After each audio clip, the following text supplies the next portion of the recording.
take a look at my shirt. It's absolutely out of this world. And I have 5 out of this world combos that I'm going to be playing today with the new cards from the Great Dark Beyond. I have a lot more than 5 deck ideas that I will be playing on today's stream, but what I want to show you guys right now are the 5 strategies that I believe have some very legit merit to them and are going to be very scary once I show you them in person. But first and foremost, I could cry.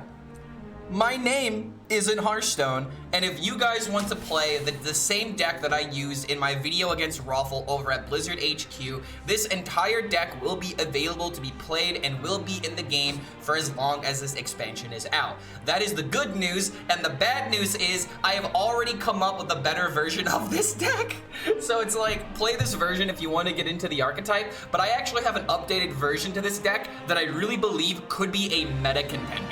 And to start this video right, I'm going to show you guys the perfect 30 Starship Rogue plus 4 other ideas that I definitely believe will be made into videos as long as we get clips to support them. Because there's a lot of different ideas that people are going to be playing in the Theorycraft event, and it is very important to remember is that the clips that you see during Theorycraft are not what the meta is going to be. I'm gonna say that again. It is not what the meta is going to be for 2 reasons. Number 1, creators have to run decks that run 10 new cards, which completely invalidates, you know, old archetypes. Like, just gonna use Overheal Priest because I can't think of another one that doesn't really have a lot of support. But yeah, Overheal Priest, you're not gonna be able to build the perfect 30 for that because there are not really 10 new cards that go into that deck perfectly.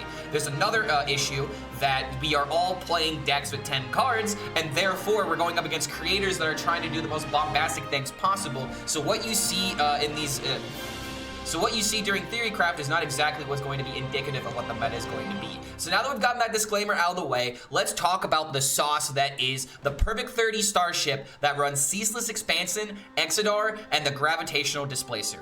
So I'm not going to give like a full deck intro for all these decks that I'm going to go over because I got to post this video ASAP. We're literally streaming over at twitch.tv/ClarkHellScream right now. But the whole point of this deck is to literally play as many pieces of the Arcanite Defense Crystal and other Starship pieces that you can get from Scourging Shipwright as well as Starship Schematic. So that way you can play the Exodar with one thing in mind. You want to Exodar for the crew transport, so that way you can break dance it and you can keep playing a bunch of the 1-mana pieces. You keep building up the Starship, you keep launching it, and you keep gaining a ridiculous amount of armor. And then eventually when your opponent runs out of resources and can't deal with the overwhelming threat of the Starship, then you can go on the offensive and start dealing split damage. But there's not really a lot of Starship pieces in Rogue itself. You have to discover them from other classes, which is why these other cards are absolutely insane. To supplement the deck, we've got, you know, card draw from Robocaller, and I pretty much just explained the entire deck. So let's go ahead and look at the other 4 ideas that I'm definitely interested in.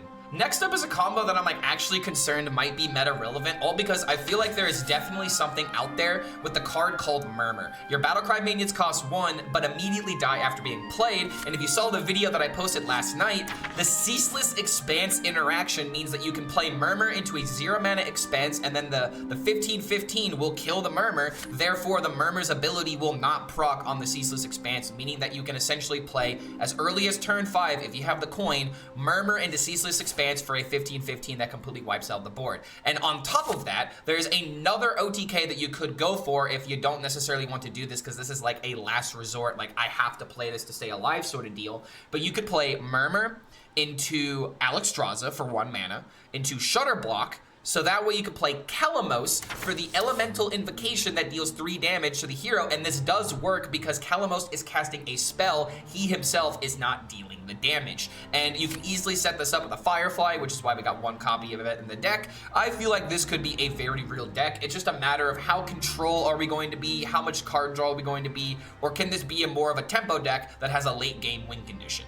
Next up is an archetype that I really believe is going to have a lot going for it, because I really feel like Fire Elemental Mage is going to be insane thanks to this card right here. Give all of your elementals in your deck fire spell damage +1, so that way if you can somehow throughout the course of the game play a bunch of elementals, so you can play this that summons 7 elementals, you can then combo this with cards like Flame Geyser, Molten Rune, but more importantly and more recently, Solar Flare. If you play 2 of these bad boys with +7 spell damage, that is just a lot of damage that's just going face. So Yeah, it kind of reminds me of like a nature shaman, to where, you know, you have like this big combo that could deal 30 in the perfect circumstance, but you just want this to deal a lot of damage all at once, you know, for like, you know, a couple of turns at a time, so that way you can burst your opponent through a couple of turns instead of bursting them all through one. But yeah, Fire Elemental Mage, I definitely feel like this is going to be a meta contender. It's just a matter of what the perfect 30 is.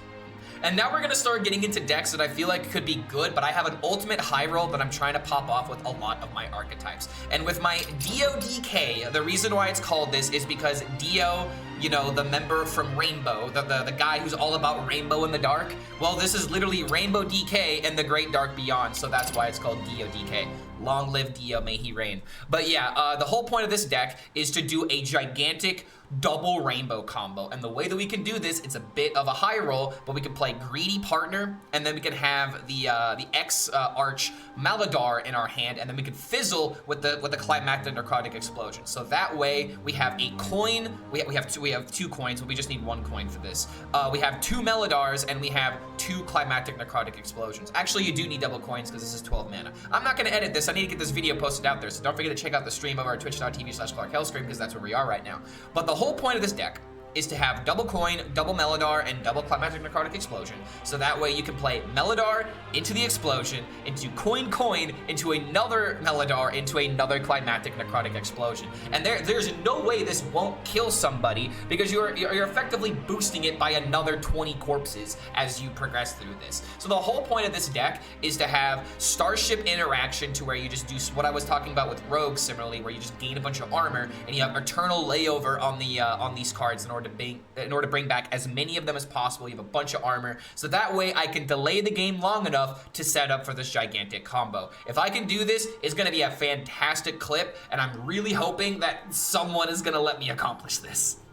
And the last full archetype that I'm going to tease for you in this video is a Cage Head combo, which is another really insane, really wacky combo that is going to be very hard to pull off, but just work with me for a second. So the whole point of this deck is to try and, again, make the Starship package work in one way or another, to where we are stalling up the game, but we have cards like Brittlebone Buccaneer and Death Growl in order to change over and, like, you know, proc a bunch of Death Rattles while also spreading Death Rattles. And you also have Soulbound Spire as like another Death Rattle to proc, so you're not just going all in on making a bunch of Death Rattles with armor, because you can double them up with Yodeler, and you can easily, you know, there's just so many ways of just bringing back cards and getting value from them that I'm kind of wishing we could fit like more Reborn stuff in here. But unfortunately, with this kind of deck, I also want to try and find like Horn of Winter, which is why we have the Frost Strikes in the deck.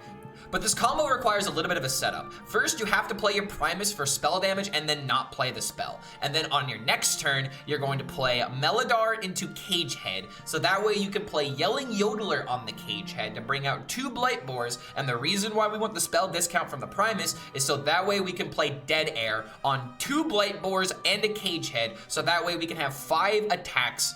5 attacks with Blightbore.